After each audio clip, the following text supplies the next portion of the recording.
Bueno, pues hace un instante le decía, la abogada Margarita Ríos Farjat fue togada y se le tomó protesta como la ministra número 11 de la Corte. ¿Por qué le digo la ministra número 11? No hay números de ministros, pero estaba la vacante que dejó a su renuncia Eduardo Medina Mora. Fue elegida por mayoría calificada Margarita Ríos Farjat en el Senado de la República, y como había anunciado, aquí lo anunció en este espacio Arturo Saldívar, el presidente de la Suprema Corte, el lunes 6 le tomaría protesta como ministra de la Corte y sería togada, y esto ya ocurrió y me da mucho gusto. Pues qué modo de empezar el año, Margarita. Muy buenas tardes, felicidades. Muy buenas tardes, Joaquín. Muchas gracias por estar pendiente. Gracias. A ver, dime, vamos a hablar. ¿Para ti es algo nuevo la Corte? No, francamente no. Es algo maravilloso, porque la Corte la he vivido desde que era niña. Pues mi papá fue muchos años secretario de Estudio y Cuenta en ella y siguió toda la carrera judicial, dedicó 45 años de su vida a ella, y pues para cuando yo nací él ya tenía varios años, como 10 años siguiendo su carrera judicial. Entonces pues yo toda mi vida me acostumbré a ese mundo un poco. Bien, pero a la hora de estudiar, ¿qué elegiste y en qué te especializaste? Bueno, me estudié Derecho, tuve también mis dudas vocacionales acercándose el momento de tomar la decisión. Como todos, ¿no? El mundo es maravilloso, quieres aproximarte a él desde todas las disciplinas posibles, ¿no? Filosofía, economía, literatura, derecho. Escoger algo especializado implica una renuncia a lo demás. Pues para alguien para quienes nos gusta lo integral es complicado, pero el derecho se perfiló y mi papá me ayudó mucho también en ese proceso a ver que es justamente de la parte más integradora, porque finalmente el derecho es la formalización de la realidad. Lo que sucede en la realidad, el derecho lo que le da formalidad, nos hace que exista y regula precisamente nuestras conductas y nuestros alcances y todo tipo de actividad humana. Entonces, en ese sentido, pues es una disciplina, pues por eso es liberal. Puedes trabajar por tu cuenta y te acompaña toda la vida, ¿no? Esa visión integral. Tu carrera, tus estudios y tu carrera en un momento fueron básicamente en Monterrey, ¿no? En realidad sí, casi toda mi carrera, excepto el último año, pero sería muy relativo también porque cuando estuve en la práctica profesional independiente, pues también tienes temas, cuestiones que atender en otros estados de la República, ¿no? Aunque definitivamente sí, mi sede, mis oficinas, mi casa y mi residencia estaban en Monterrey. ¿Y tu familia? Mi familia ya se vino conmigo, pero sí mi familia también. Entonces sí, en realidad yo soy una abogada de Monterrey. Ah, bien, dime esto. Tu tesis tiene que ver con la Corte, ¿no? Mi tesis de doctorado sí, es justamente mi tesis de doctorado. Mi doctorado es en políticas públicas y es una visión institucional de cómo las instituciones inciden en las políticas públicas, y yo opté por profundizar en la Suprema Corte de Justicia, insisto, institución que conocía, para estudiar a la institución y al derecho mismo desde un enfoque como democrático, ¿no? O sea, ver desde ahí cómo ha sido la intervención de la Suprema Corte en las políticas públicas. Ojo, esto no significa que tengamos la tesis de que la Corte deliberadamente diseñe políticas públicas, porque la Corte no debe participar en el contenido de las políticas públicas. Sin embargo, el estudio, y como es doctorado, pues es profundo, es más filosófico, en sus decisiones sí incide en ellas, en las políticas públicas, sí le va dando forma. Un ejemplo muy claro, porque pues mi tesis fue la participación de la Suprema Corte en las políticas públicas, el caso de las telecomunicaciones. Un ejemplo muy claro es su quehacer de la Corte en el sector de telecomunicaciones de 2007 al 2013, que es prácticamente ¿por qué el 2007 y por qué el 2013? Pues tomamos ese campo empírico. Antes no había en realidad jurisprudencia de la Corte en esa materia, sino hasta que viene justamente la acción de inconstitucionalidad contra la ley de medios, que fue muy controvertida y que dio origen como 47 tesis de jurisprudencia y me voy hasta el 2013 en la tesis tesis de doctorado, porque es justamente cuando ya se reforma la Constitución para implementar una política pública distinta en materia de telecomunicaciones, lo cual también es muy interesante porque se observa todo lo que hizo la Corte ahí, cómo se ve, cómo fortalece al órgano regulador en su autonomía y en su y en las decisiones del Estado en cuanto a la soberanía del Estado sobre sus recursos, en este caso pues el espectro radioeléctrico, ¿no? Las concesiones y todo eso. Entonces, todo eso se ve, y todo eso, aunque haya cambiado la Constitución de 2013, es muy difícil, porque ya queda como arraigado en nuestro orden jurídico la perspectiva de autonomía de los órganos reguladores. Entonces, por eso es muy importante precisamente la participación de la Suprema Corte, y bueno, a eso me aboqué con mi tesis de doctorado. Hablando de autonomía, estoy hablando con la nueva ministra de la Suprema Corte de Justicia de la Nación, Margarita Ríos Farjat, la doctora Ríos Farjat. Ministra,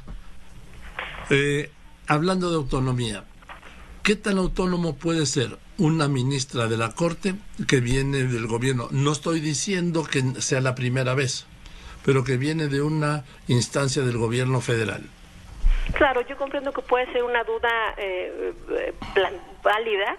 Yo misma en mi juventud la llegaba a tener, pero con los años y por mi propia forma de ser, bueno, yo he sido una persona autónoma en todas las facetas de mi vida, mi pensamiento, mis elecciones, mis decisiones, como lo señalé en el pleno hace unos momentos.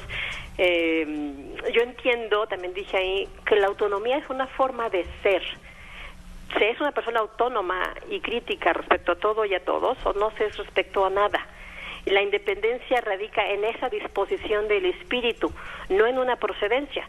Y es más, irnos con una procedencia para calificar una autonomía es sumamente riesgoso, porque no hay lugar, no hay espacio social, no hay punto abstracto, no hay institución que no sea totalmente impoluta de situaciones de presiones o de intentos de manipulación. O sea, en todas partes existen intereses. El tema, por eso digo, la autonomía no es tanto, no es de dónde se proviene, sino con qué disposición de espíritu se enfrentan la vida y las cosas. Entonces yo en este sentido no me queda ninguna duda de que voy a continuar siendo la persona autónoma que he sido siempre, y soy muy sensible a la preocupación social y la tendré muy en cuenta siempre también en mi función aquí. Oye, porque ni modo que las ministras vengan de Venus y los ministros de Marte, ¿no? Bueno, es que además la Constitución marca precisamente que es una facultad del Ejecutivo preparar las ternas para ministros. En ese sentido es lógico que el Ejecutivo proponga personas en las que él tiene alguna visión sobre su capacidad, pero va más allá de todo esto. O sea, yo creo que fue un tema que en general los presidentes se han tomado muy en serio, precisamente y con mayor razón a partir de la reforma del 95. O sea, son muchos años y yo me parece que los compañeros ministros y ministras que no me han presidido en el pleno, yo no los veo como nombrados por alguien en particular o que provengan de tal parte. Creo que su trabajo habla por ellos mismos, y en todo caso creo que han sido muy buenas elecciones por parte del Senado de ellos como ministros, insisto, quienes están ahora y quienes me han precedido en las funciones. Entonces, en ese sentido, yo creo que hay que pensar en la Constitución como un marco institucional sano, sólido, con esas decisiones políticas, de fórmula política que se tomaron cuando se hizo la reforma judicial del 95, pues precisamente abonan al sistema de pesos y contrapesos y las colaboraciones del Estado. Más allá de eso, buscar demasiado, pues yo esperaría más bien que el trabajo vaya hablando por uno y trabajar. Es tan complicado, es mucho lo que hay que hacer, que hay que colaborar más en términos de armonía social y de ver con seriedad a las instituciones. De verdad, yo creo que todos los mexicanos nos levantamos con ganas de dar nuestro mejor esfuerzo para hacer las cosas en el área que nos toque.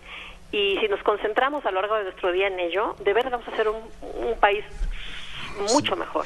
Ahora, yo entiendo que la Corte no puede ser, como también me lo ha dicho varias veces el ministro Saldívar, el ministro presidente Saldívar, no puede ser un contrapeso, sí, la Corte.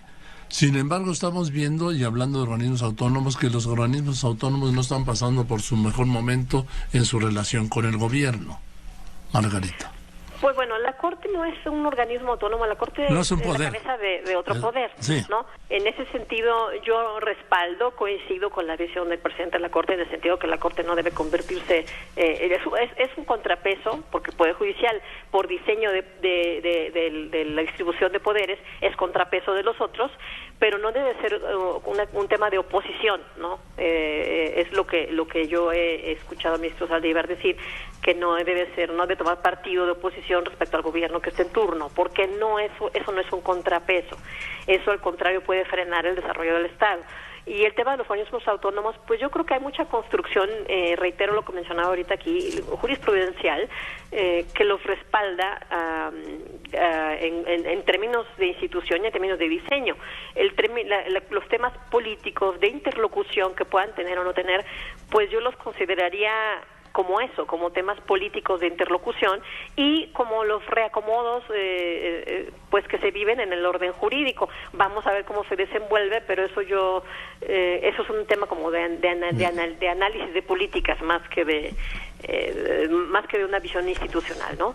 Margarita Ríos Farjat, ministra Ríos Farjat, se dice, todos los días se dice que los pendientes son crecimiento económico, que es la inseguridad, pero yo creo que un gran pendiente es el de la justicia para todos, porque en México es más factible, es más dado esperar la injusticia que la justicia, Margarita. Pues yo creo que este país puede crecer mucho más y puede ser mucho mejor, pero creo que en general es muy buen país. Creo que vivimos bien y en ese sentido también hay que verle lo bueno en lo que hemos realizado con nuestras instituciones y con nuestra convivencia social y con nuestros valores. Pero efectivamente tiene razón y en mis palabras ahorita ante el Pleno yo hablaba de eso, precisamente de la evolución histórica de la Corte como institución y al hablar de ello mencionaba temas que tienen que ver con el constitucionalismo democrático y con el entorno plural que vivimos, y una parte hablaba también de la movilización social, de la movilización de la gente para judicializar sus temas, sus preocupaciones y expandir su área de derechos. Pero también mencioné pues que esa es una sociedad que se puede movilizar, que tiene acceso, que se da cuenta, que tiene conciencia y procura movilizarse y ampliar sus derechos. Pero es innegable que en México existe una sociedad que no vemos. O sea, esa sociedad de la que yo hablé, que se moviliza, es una sociedad que es visible. Hay una sociedad que no se ve y que no la tenemos en cuenta ni para el diseño de muchas cosas en este país. Y entonces, ¿cómo darle accesos a quienes a veces no pueden alzar ni la voz y decir, me falta el acceso, ¿no? Entonces es como el gran pendiente histórico que tenemos como país. Y no es quizá que lo hayamos soslayado, aunque sí parezca, porque es una carga. Estamos en muchos temas y nos falte ese elemento fundamental, sociológicamente valioso, que es la solidaridad social. Es como que de la pobreza que se encarguen otros, ¿no? De la falta de acceso están otros. Yo viví también un poco eso cuando estaba participando en el SAT. Hablábamos de la problemática de la evasión y decíamos, necesitamos que nos ayuden todos para alinear estrategias y demás, y por ahí de repente nos contestaban, pues eso es chamba del gobierno. Y perdón que lo diga con esas palabras, pero pues esas son frases que escuchamos. Entonces, no, de veras, si nos preocupamos un poco más del prójimo, y eso tiene un alto sentido sociológico, no es una cosa nada más moral, tiene incluso un valor económico. Sí. Va a salir todo más barato a la medida que nos preocupemos por los demás.